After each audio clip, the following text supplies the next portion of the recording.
gorgeous friends. It's so good to see you all today. Hold on one second. Let me just show the chat. Okay. I'm going to run through the way we work just in case there's anyone on the call that hasn't been on one. And then we're going to jump in. I've been dying for this call for a while now. So, if you guys have any questions or anything you'd like to kind of input to the conversation, feel free to put it in the chat box and I will ask. Am I calling you CJ on this call or? I mean, you call me whatever you want to call me. You know, Christopher, CJ, Chris, Okay. whatever I makes like you feel Christopher. comfortable, Danny. Do you? A lot of Yeah, I people do. like that. It's Yeah, it's how, very yeah, Christopher, because we all grew up Christopher Robbins. right. There's just certain names that make you feel good when you're saying, Yeah, I like Christopher. Yeah, I'm going to keep calling you Chris by accident. But you guys I will send Chris the chat after the call, so he won't miss anything, but he has been asked not to look at the chat box during the call, as per usual. So I have an amazing writer with me today, and I'm going to skirt the normal bio stuff because I have some questions I've been wanting to ask him, but just a quick intro. It's Heigelmann, right? just, yes, Heigelmann. Heigelmann. Mhm. I found Chris's books myself on Amazon. And I think you were the first writer that like I didn't know out of the clear blue sky. And I reached out and I said, hello. And my friend had said, do a Zoom call, meet people in person. What's the harm in that? And so I'd said, would you be interested in a Zoom call to talk about your books? Because he has a kick-ass female protagonist, Madison Sanders, who is like, it's just so multi-layered. It's like a narrator's dream.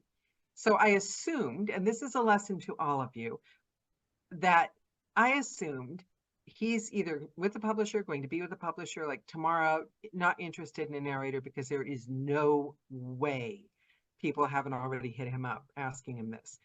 So I met Chris, and from that moment on, I was like, oh my God, I want to meet more writers. This is fabulous. Writers are great. And thus it goes. And I've some of the writers I first worked with are my dear friends that like, friends for life on Facebook and everything, but we still never met. So I highly recommend a new to you writer that you'd like to work with, meet each other, have a Zoom call, because it kind of brings it to a different level when you're then recording their book. And so 2 books in, this amazing series, what stands out the most is Chris's ability to tap into the female psyche, because I haven't encountered it that way. You reach levels that that are just astounding to me, and it brings me. I've got some questions that I normally ask, but I want to know how you develop your imagination as a writer. I'm going to go back. I'm just going to be a bit of a mixed up call because I've got the basic questions I want to know too, but I really want to know how you developed and nurtured your imagination and get under the skin of your characters, because that's what you do. And it's, I don't understand how you do it. So could Well, you please tell us at the well, same time? first of all, I appreciate your kind words. And I mean, I'm really taken back a little bit, but I really appreciate, um, I would say that the way that you frame the question, a little bit difficult to answer that way. Um, I don't, Find a way around it, whatever way well, makes you. developing an imagination, I just think that you're born with that.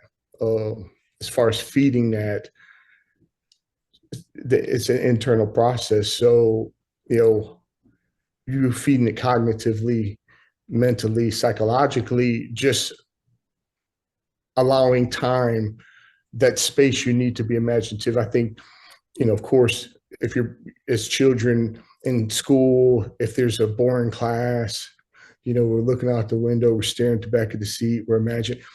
somewhere along the line, maybe we lose that imagination. Real life comes into play. Uh, I just never lost that.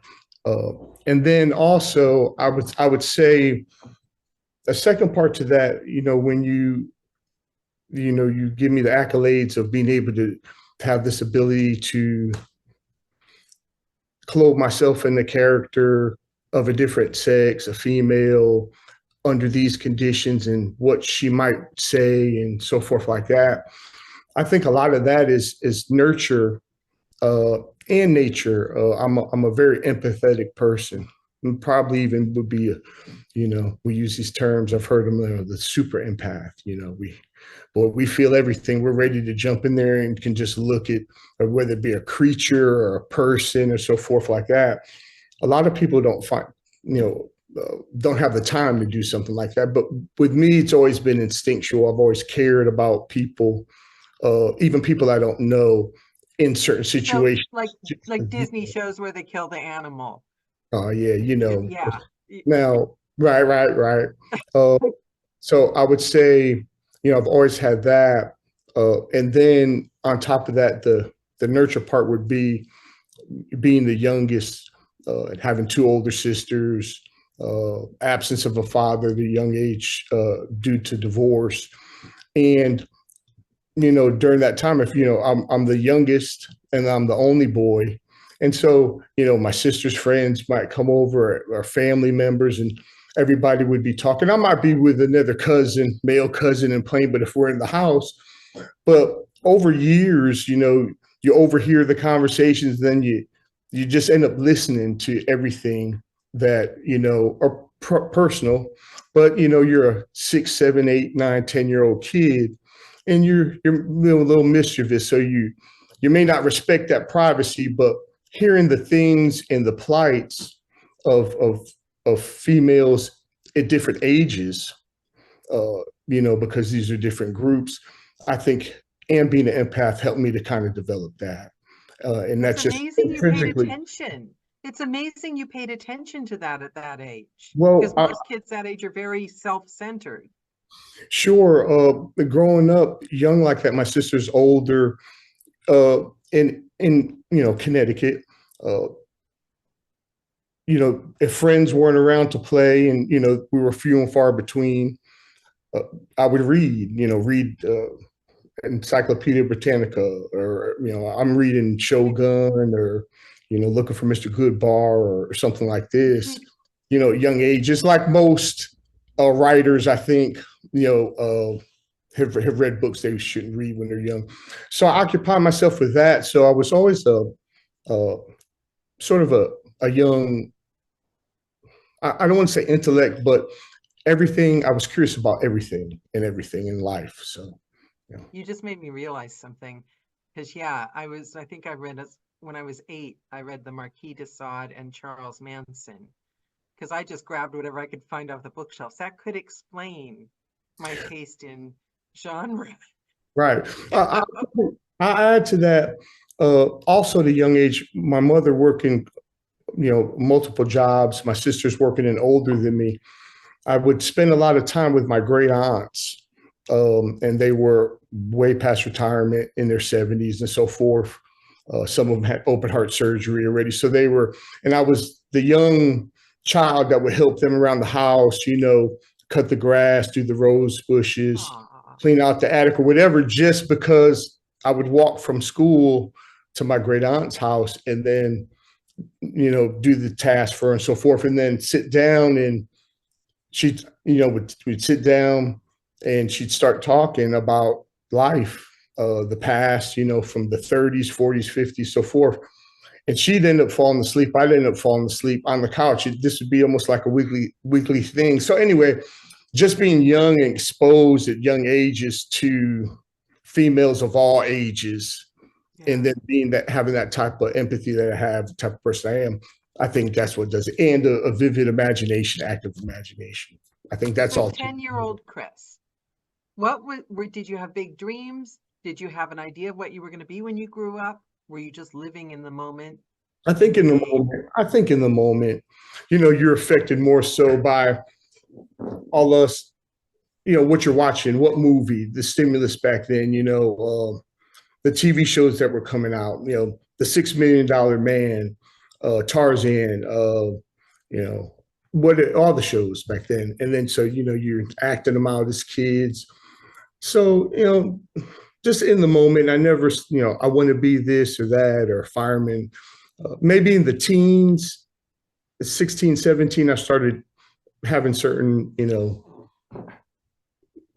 not concrete plans, but at least looking in a certain direction. And that had been the military. So, do you think that the military formed you? Discipline, character, etc.? Did it change you as a person? I'm always curious about that. I think that it developed the technical aspect of my mind and things that I wanted to do. I went in an open mechanical field in the Air Force. And so I was always interested in everything, like I said, whether it be literature, I was interested in electronics just as much as I was football. So, of course, instilling the self-discipline that every branch of the military, any military service anywhere would do. I think that self-discipline, of course, is going to serve you right. Well, as long as you serve it. So it had an effect, but I don't think it changed anything about core values or anything like that at all. My opinions of before I went to the military and being overseas and in Desert Storm and so forth, and maybe different operations, what I saw didn't change my philosophy of people in the world from other countries, people that I'm serving with. If anything, it would, of course, open my eyes to maybe different situations around the world, or living standards and things like that. But really, it was an adventure for me, because to see other cultures and live amongst people, invaluable for me. I mean, I eat it up. So.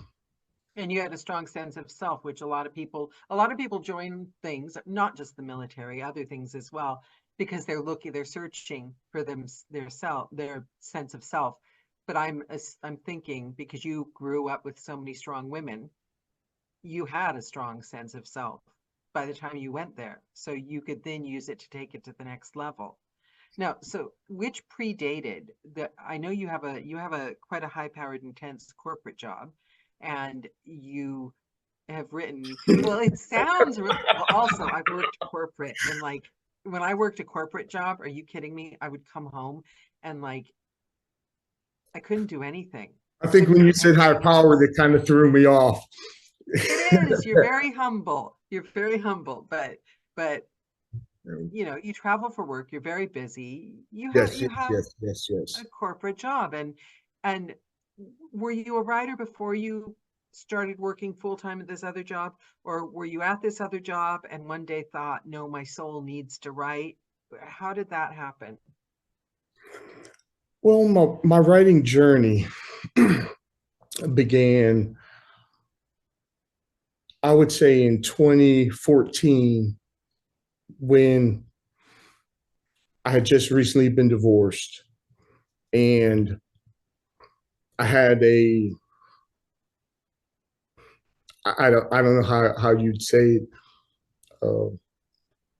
I had a strong urge to write certain things that I was feeling and seeing, and the thoughts across on my mind were, and what I was imagining very strongly was my great grandmother, who my father was sending me, different ancestry photos and things like that.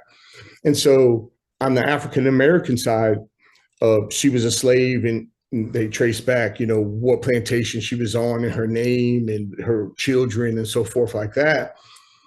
And so my mind just began to race. And for some reason,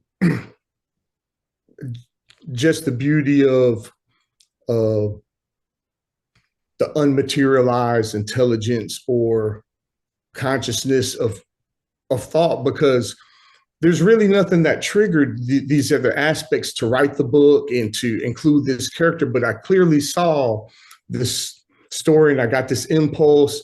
And I mean, I wrote the outline for the book, not even wanting to write a book, just following what I wanted to do and been like, I could, oh, this could happen, this could happen. And then all of a sudden, I just said, I really want to write this book. Well, I didn't write it right then because I never wrote a book before. I've completed my, senior English classes and British Lit and all this composition and so forth, but that was just for college. So I knew this was going to be a historical fiction novel, but I'm research oriented. So I'm still not setting a date and believing that I'm going to really write the book and really concretely, but I just started researching the things in the story. And it took me about 2 years. And then I started formulating and said, well, I'm going to write the book and let me learn how to write a book and so forth. So that was the first induction to it. I published that book somewhere at the end of 2017, November. Can but I really interject?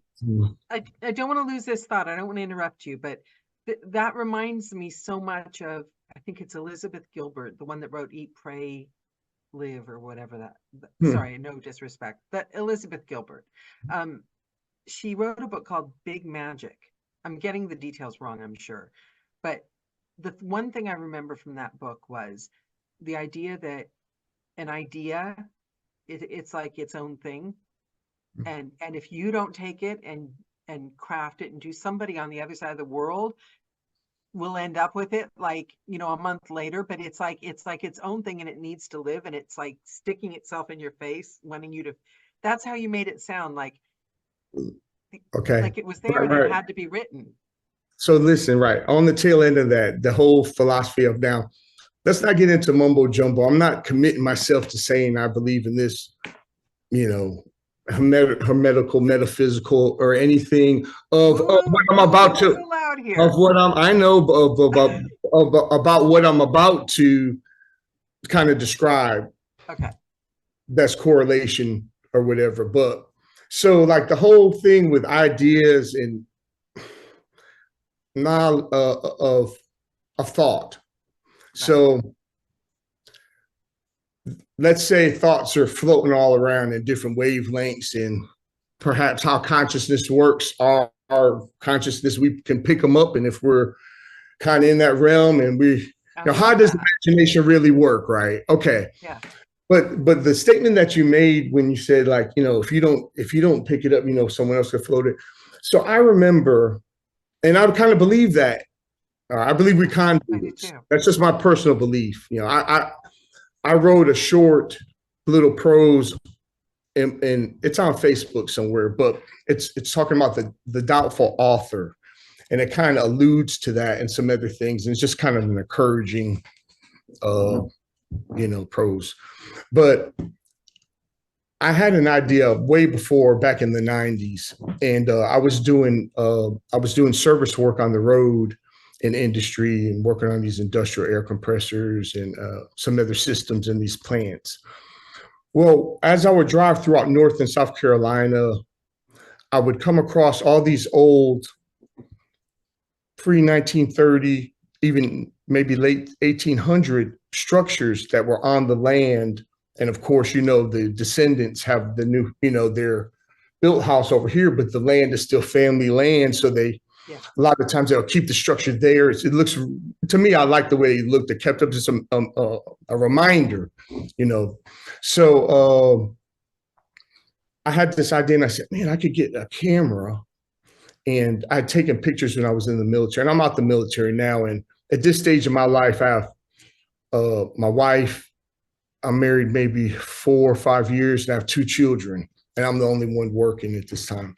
So I'm like, man, I can budget and get this camera like I was taking pictures in the military, and I can take these photographic shots of these structures.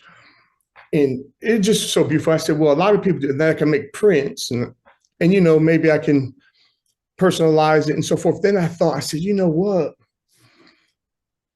and I had these visions of like, well, what if I had took out a ad and had like small children, like two children, like a black child and a white child of like 4 years old, three, and their parents are there and all that, and they're kind of in the fields by these structures and just kind of interacting like kids do, right?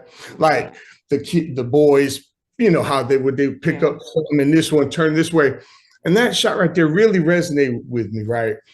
So push ahead to maybe a year later, I go to a training school in Indiana, furthest job for some equipment up in Connersville, Indiana. And I'm meeting supervisors and technicians from all over the country that are distributors for this equipment. So we're coming to do this lab and to test and to be authorized to do factory warranties for this equipment, okay? So I meet some guy from somewhere, and we're sitting there just watching the one lab, the guys do the lab, and we're talking and stuff. And we're just talking about, I was like, yeah, I was thinking about getting a camera and doing such. And this guy said the exact same thing that I was talking about doing. I mean, almost verbatim. And at the time I was not as mature, so I got my little feelings hurt. Like I thought I was special. Like this was like a brainstorm. Like, man, I'm the only one. Wow, man, I'm the only one. And here it is. No, someone else has thought about that. And now I'm thinking, how many other people? So the fact that I even really remember that, and that was significant even to this day, and things like that have happened so frequently, I tend to believe that I love it. we're I linked love up the somewhere. idea.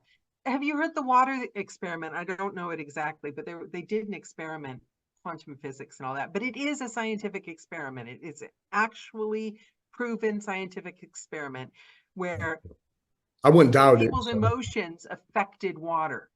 Oh yeah, Energy. I've heard of You've that. heard of it, haven't Yeah, you? I think we're all familiar. You're in the photographs and also crystalline substances. I think anything affected with water. intent.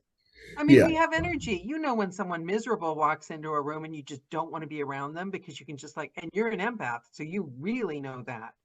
Yes, Like, I know. there's a Scottish song, "Don't be dripping your misery all over me."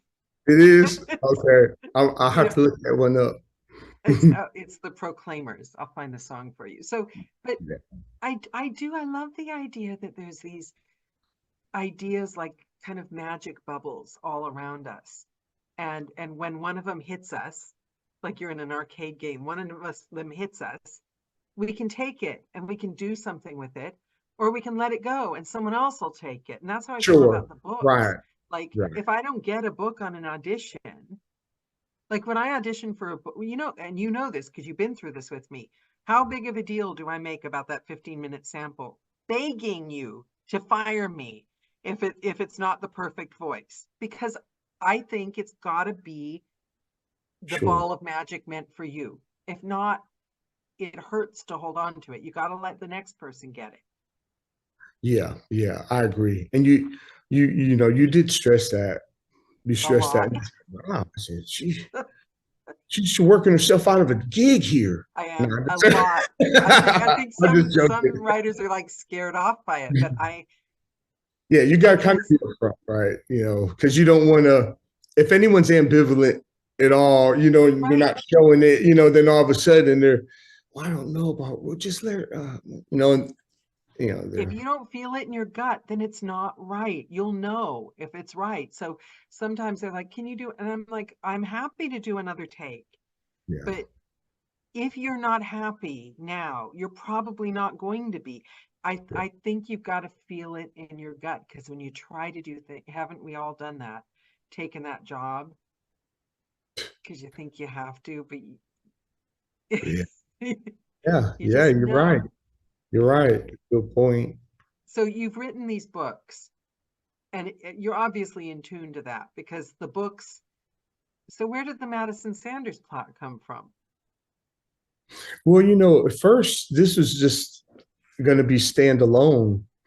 Uh, and then I was developing it, she's anti-hero, and to bring her from to being so vulnerable, to start to get her on the track to where her mania kind of, where she's really totally unstable like that, and starts to develop and really change into somebody else. Because in one book, by the end of the book,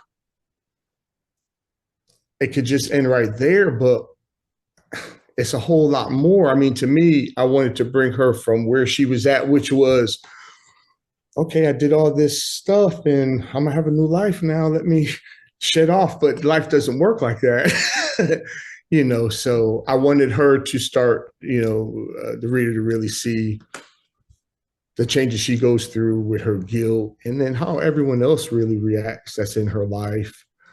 Are they supportive? I deal a lot, and every book was really with perspective.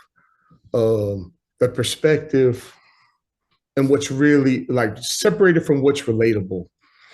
So I can write characters and events that are relatable and resonate with readers, and readers may read because of that, because they're relatable if they like the direction the characters are going in. But the way that I imagine these stories, the perspective is the biggest thing to me, because like, even if it's a short-lived character, or I try to clove inside that character and what would they do.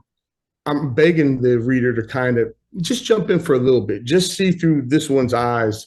That might be the empath in me that, it's just hopeless as far as, you can't ask someone to teach someone perspective by reading a book, but I just try to share every perspective honestly with it. Hopefully I want the reader to be able to read and just get a glimpse of perspective. It's the basis of understanding, there's so many different readers, you can't write for just one particular, one group, even two groups. So my readers will show themselves over time. That's how it is. Time will tell, who they are, who resonates with what.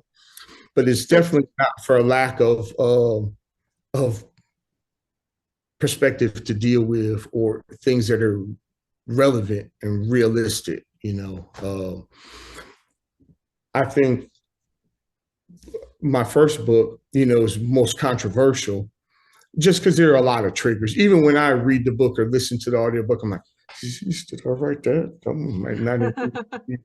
That how many more times are you going to do that, Chris? But anyway, I leave it because that's how it was, how it was written. But I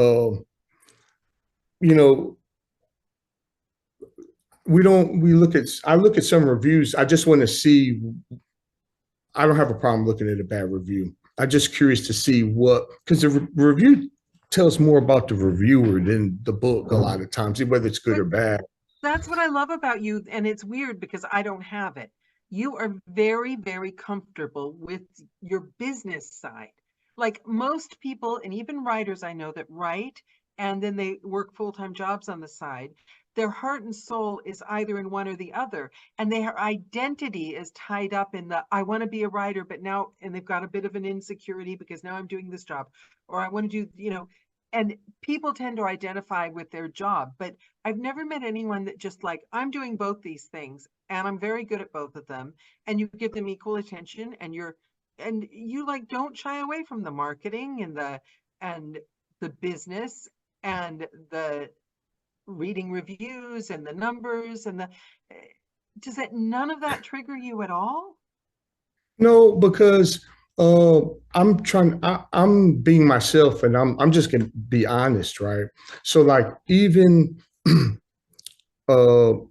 let's say one review, a bad review. I mean, someone give me a 1 star, I'm like, golly, that bad? But anyway, says like these office, like the misogyny, they keyed in on that. So there's a trigger. And this just doesn't happen. It's ridiculous. This doesn't happen. Well, I'm here to tell you, if you live in a small world, there, a lot of people just they said didn't happen.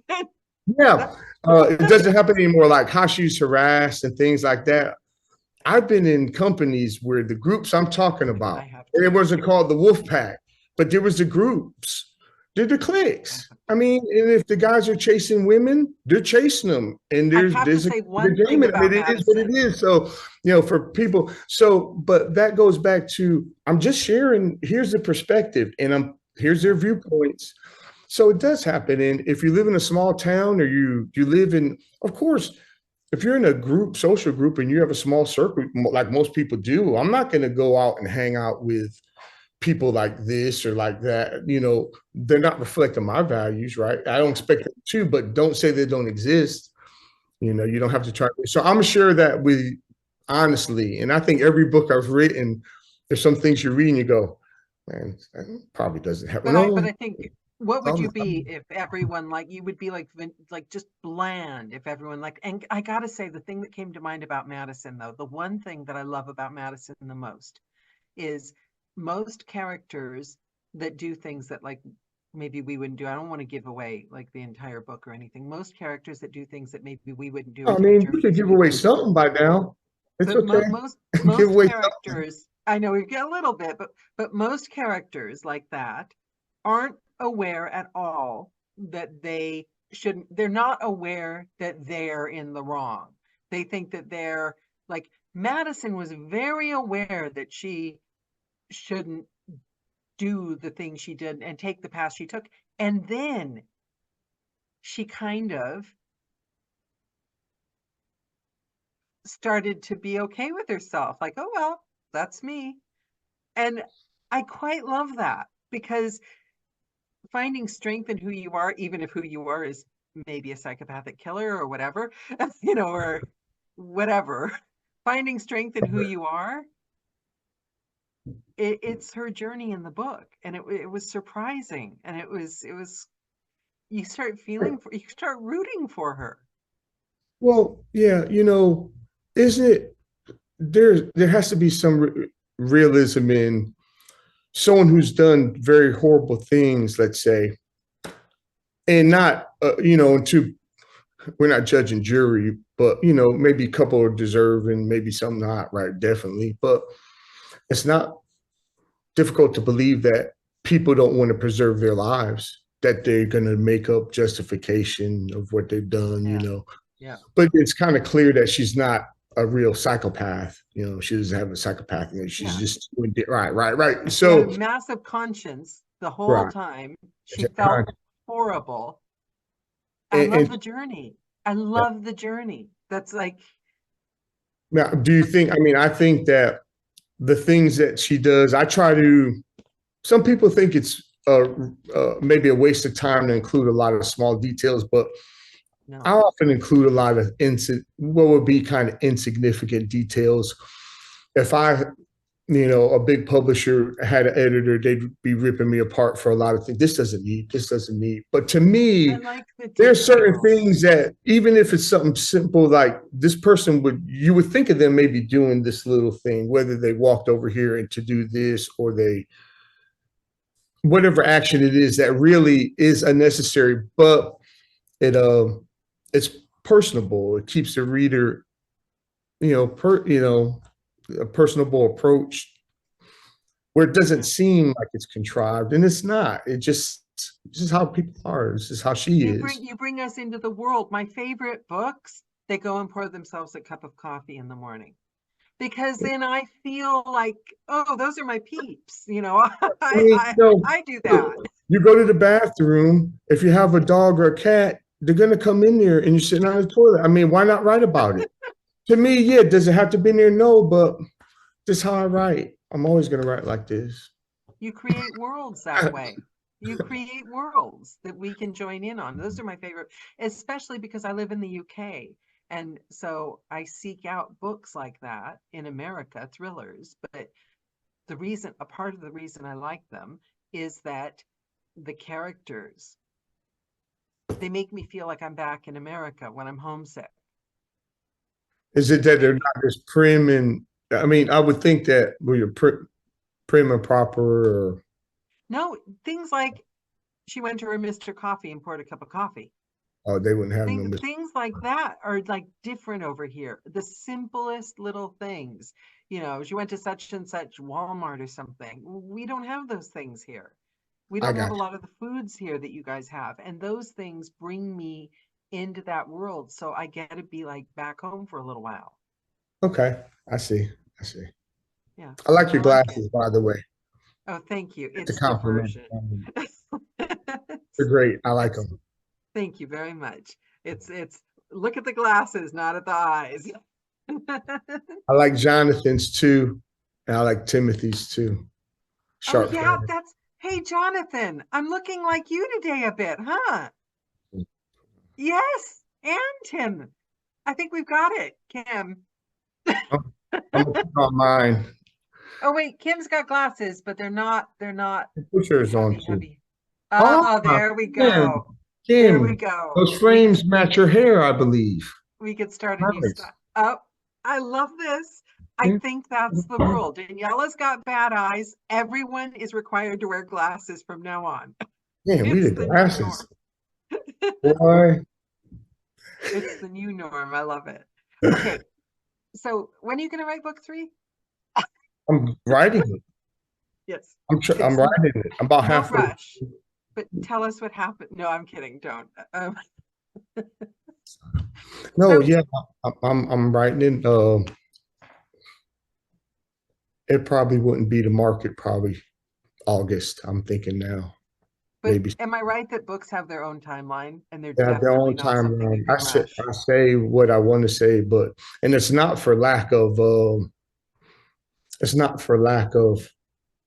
finding, let's say, the time to write.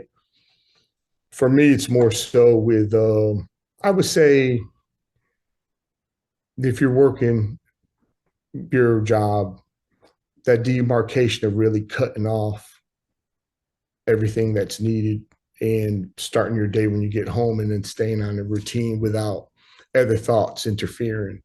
So that's probably my biggest struggle. So if I don't feel right, if I don't have my mind clear, I'm not going to even mess around and soil it, you know? And we had this conversation.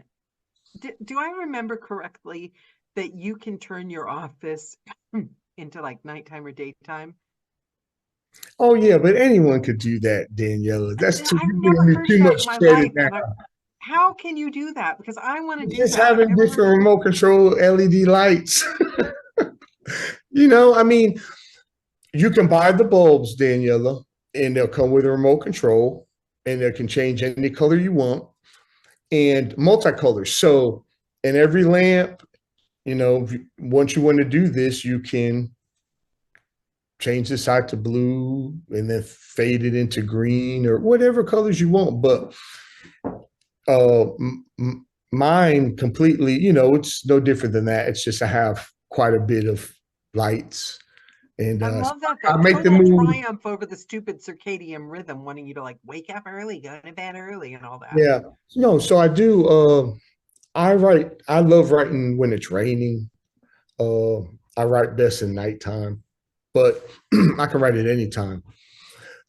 So I'll generally, sometimes if it's not raining, it's real sunny, I'll just completely make it like it's raining. I have all the surround sound and rain pouring.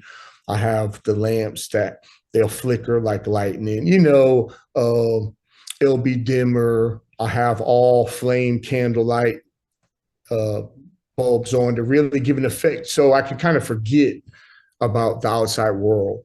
I love I that. go to those lengths, I but love that. the job is demanding, so it's almost like I have to go to those lengths. It's not like I want to. So the sooner I become a wealthy author, I can quit my day job. But I think ambience is Oh, everything. It's so sure. important. I mean, I used to love the rain as well until one of the joys of being married, my husband has a habit of leaving windows open when we all know it's going to rain. So now Right. I'm not so comfortable with the sound of rain outside. I'm running around checking all the windows. But the idea is lovely. Right. You Yeah, I know? mean, I wonder what it is about the rain. What is it? It's so soothing, isn't it? Everyone just kind of downshifts. Yeah. Well, Yeah. I guess it's just a vitamin D3 thing then, isn't it? Probably lack of sunlight. Sunlight would be getting the Yeah. D3.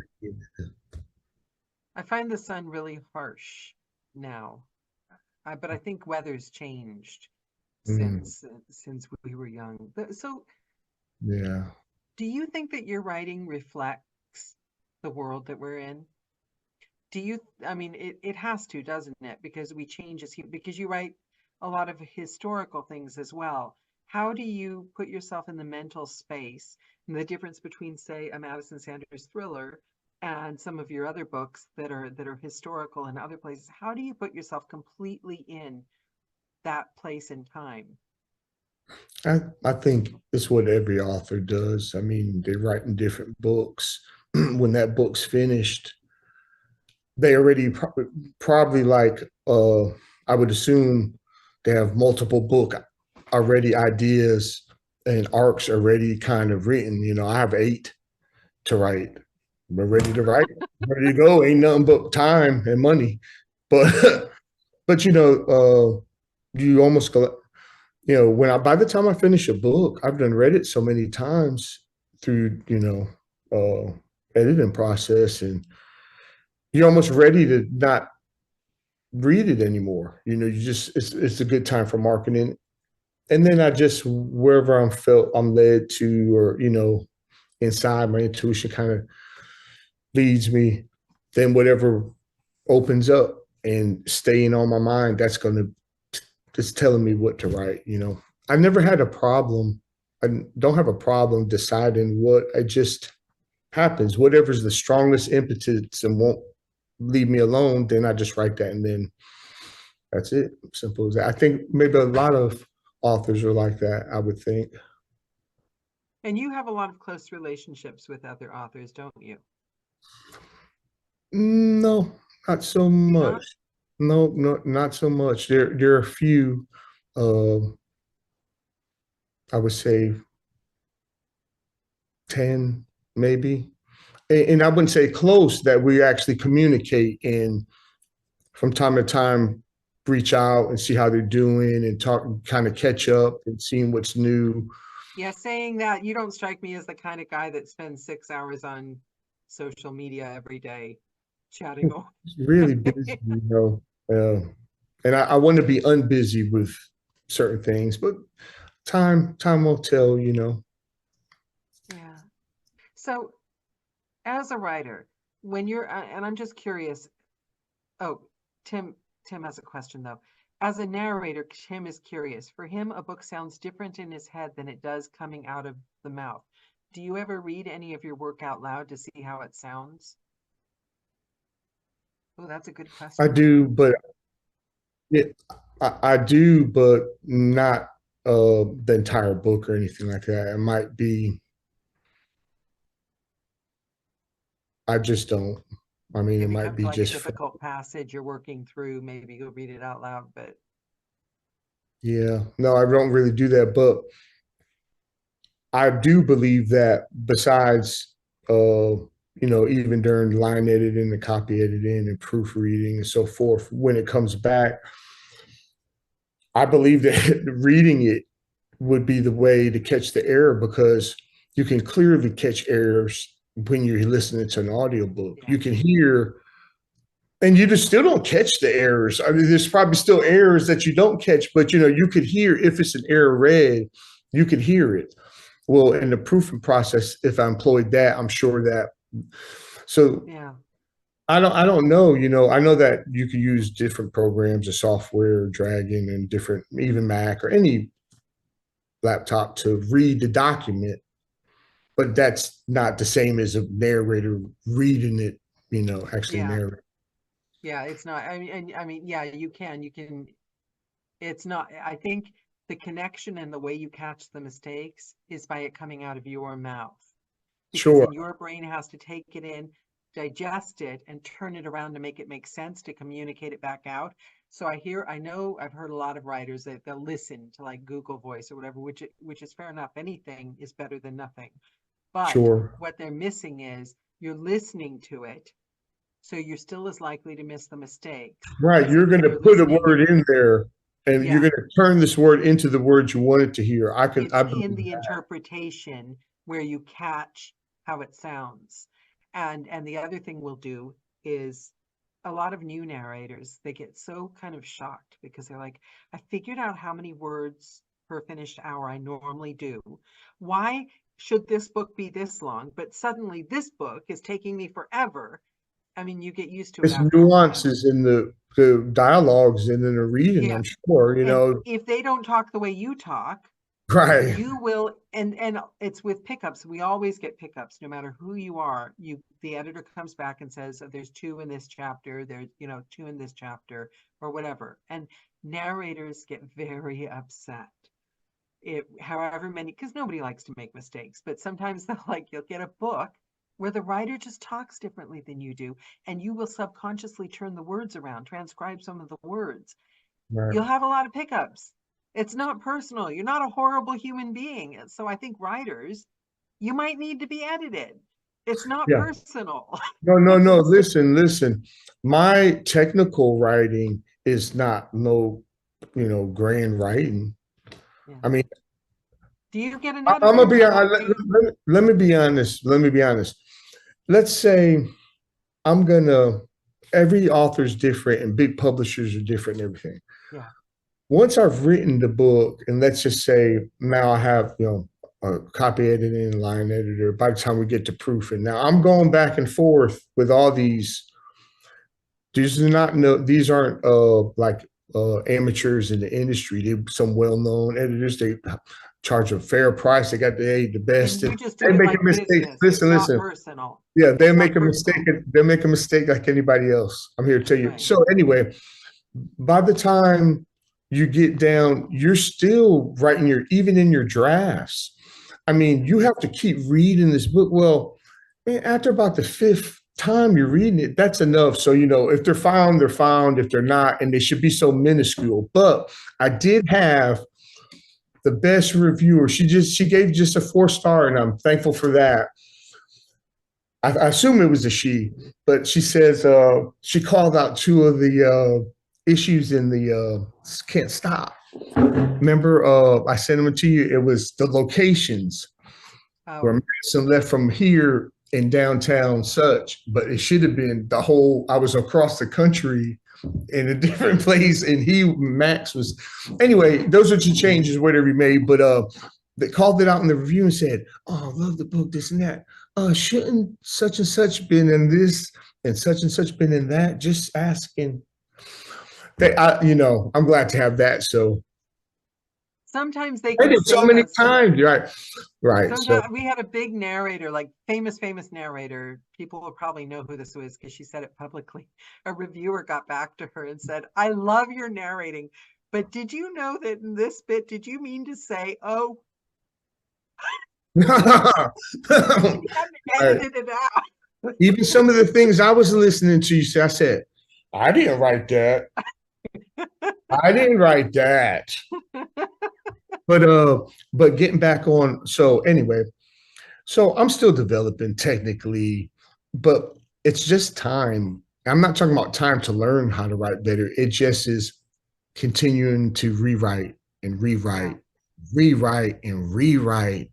So that's my personal challenge and what I owe, to level up, I would say. So on this last book, I'm going to do just that. So hopefully it can bring everything, my best out. So it's like when you get a new puppy. It takes time. It takes time. You've got to train it. It's going to cry at night. It's going to do all that. And that's just the time, I got my bird, and you could swear we got him from an adoption agency from a damaged, because all he did was hit his head against the cage and scream at the top of his lungs for 2 weeks. I thought, he hates us. What have we done? People are going to think we're torturing our bird. Yeah. Now, it's like night and day. So we've got a question from Kim. When you've created your fortress of solitude, have you ever gotten so wrapped up in what you're writing that you've been startled or scared by something, i.e. doorbell, pet, etc.? And if so, what was it? Man, wow, good question. Nope, never got scared in the Fortress of Solitude. Within the Fortress of Solitude is weaponry, and I feel safe down there in South Carolina. So, but anyway, no, but I will say that I've been I'm sure a lot of writers written for 10 hours straight with no just bathroom breaks and snacks, 10 hours, hard writing. It's not good for Wow. you. It's not good. So I alternate between, of course, sit down desk and then a stand up desk. And I try to do that every 45 minutes to keep, I've got if I'm at the desk, I have the little foot pedal machine. Get a little, I mean, I'm 54. So I got to start, taking care of, a little arthritis is setting in. I should But do. also the mind. I had a big lesson last night, Chris, that a really big lesson that kind of sucked. They've got me doing my blood pressure twice a day to like check if I'm dying. So like for 2 weeks, I have to do my blood pressure twice a day. So I was like, I haven't done anything. I'm just sitting here doing work, admin. I did like stuff on my computer last night, and I checked my blood pressure afterwards at like 11:30 at night, and it was to the ceiling. You don't stop and think, I'm just sitting here doing nothing using my brain. That's like, now I Yeah. get it. You need Yeah. to step away and calm down. And Yeah. I mean, on another, but related, like long distance truck drivers. Like I've cousin that was a long distance truck driver, and for a long, long time, never had an accident. He ran in the marathons, 2 LA marathons. He would stop at stops when the layovers or whatever, and just the stops and have his little weights. And he would do whether jumping rope, and he would stay active even right. out the truck. And he suffered stroke right as he was retiring, just 60 some years old. And I've known other truckers.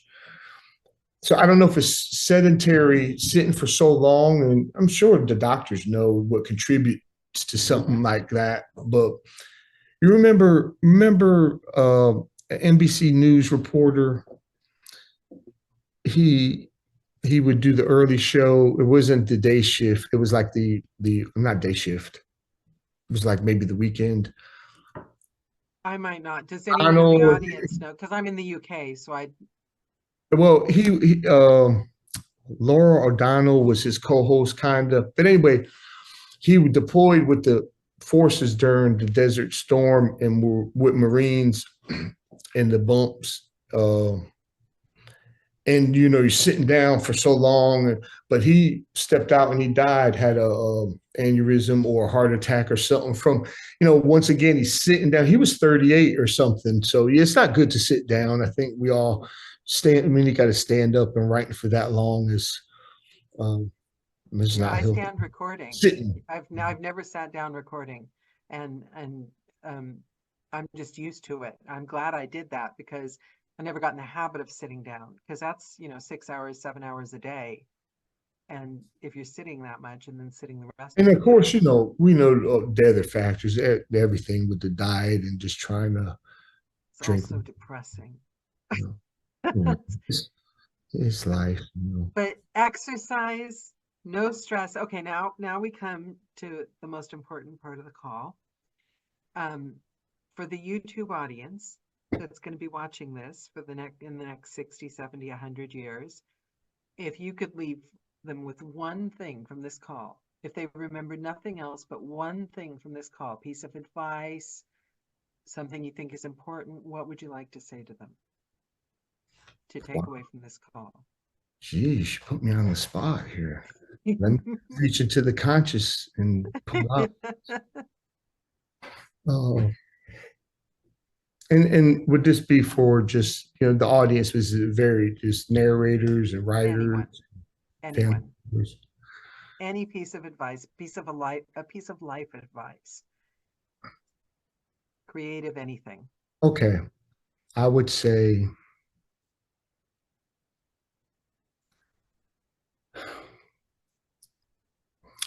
be kind. Be kind. You know, keep it simple. Just be kind. All possible. Can't go wrong with that. Can't go wrong with it. Uh, we know that, right?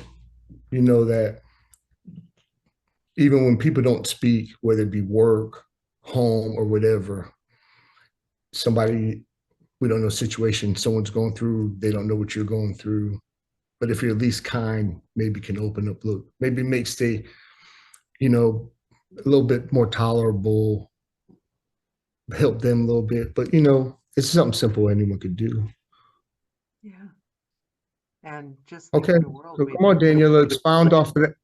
Expound off of What? that now. Expound off of that a little bit. Yeah, well, you know I will, because think about the world we'd live in if we all did that.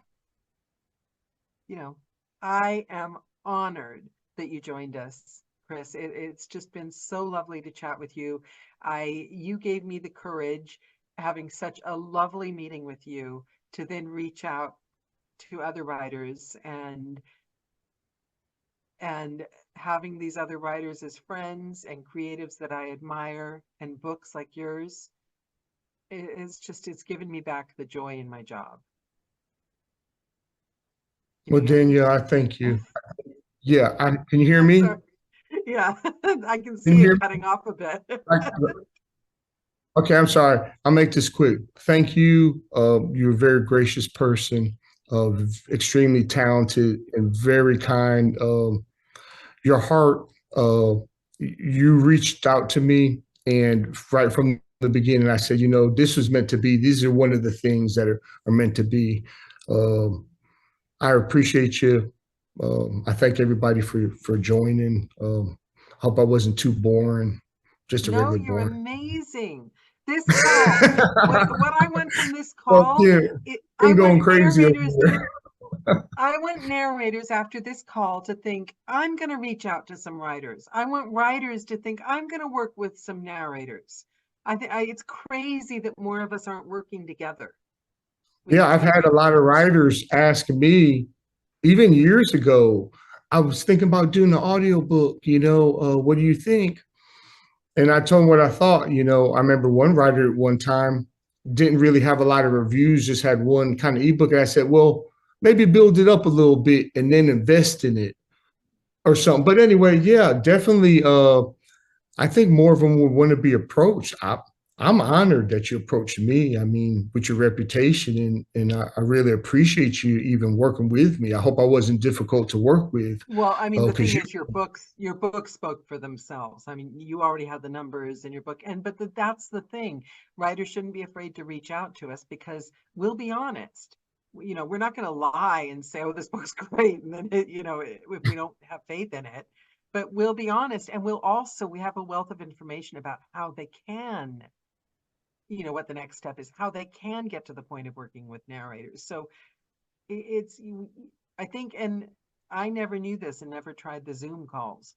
I think face to face makes a lot of difference. It really does. Sure. It makes a lot of difference. Thank I you, agree. Chris. I agree. It's been wonderful. Thank you. It's been fabulous. Thank you guys for joining. I'm so happy to see you all here. Mwah! And we're all Thank going to you grab all. classes. Thank you all. Be safe. Be safe. Yes. Yes.